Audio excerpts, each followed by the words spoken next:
Good afternoon and welcome to day 4 or step 4 of Rich Dad's 7 steps to finding your financial fast track out of his book, The Cashflow Quadrant.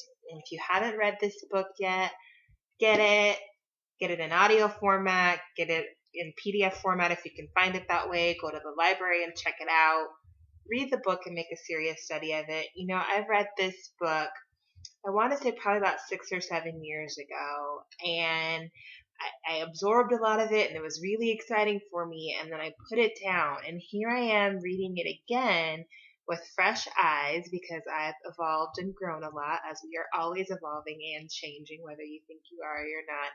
And I'm reading it with a whole new set of eyes. And if I had only known then what I know now, I would have made a serious study of this book at that particular point in time.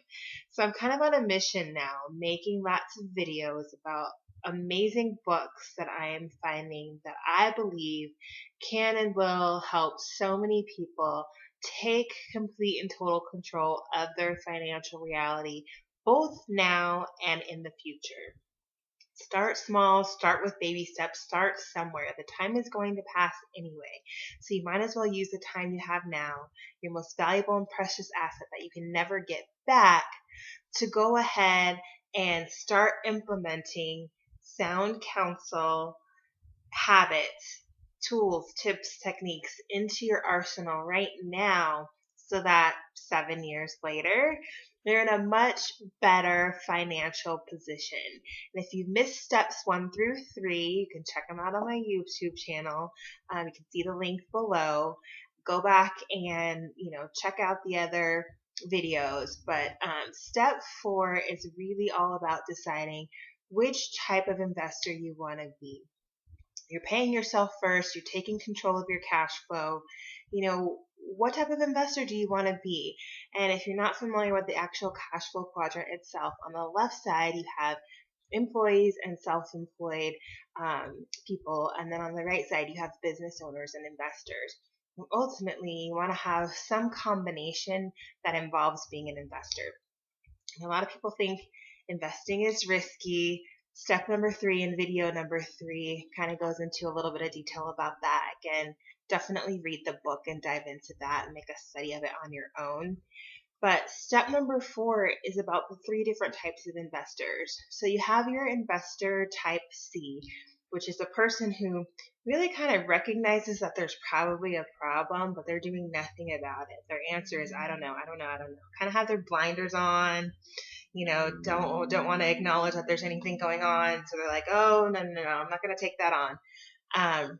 Nothing necessarily inherently wrong with that. It just is probably not a great active approach if you want to have any sort of control over your financial situation. So investor type B is one who asks a lot of questions. They're generally going to financial planners or financial advisors, real estate investing coaches, things like that, to ask the questions and really kind of try to have someone else do the work for them because they don't have a lot of time. So oftentimes you'll find a lot of people on that left side of the quadrant, employees and self-employed people, because they really don't have a lot of free time. And remember, the name of the game, the goal here is to leverage yourself so that you have enough free time.